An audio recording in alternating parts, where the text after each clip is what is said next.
Täna Ringvaates. Madalad hinnad, mässav noorpoliitik ja kiri tudengitele. Paneme viimase nädala poliitikute suurimad patud edetabelisse. Loomad elutoas. Otse eetris on $1,5 miljonit maksnud koera tõukaaslane.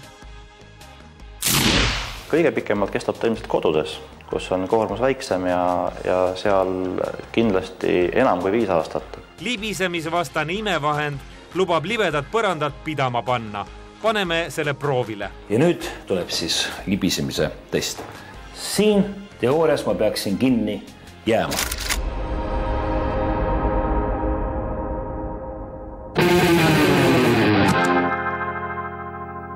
Tere õhtust, sellised on teemad siis täna.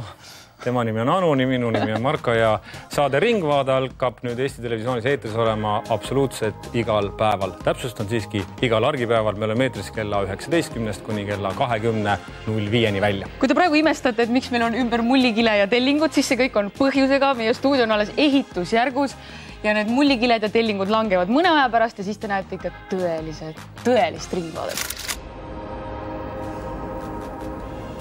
Tere õhtust, tema ei ole Anu, mina olen endiselt Marko ja mullikiled on tõesti langenud 1000 korda, siis ütleme Ringvaade stuudiost. Tere õhtust.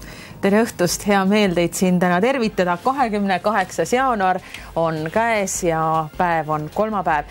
Aga alustame üldsegi mitte nii lustlikult, kui võib-olla selline juubeliüritus võiks tunduda, et peaks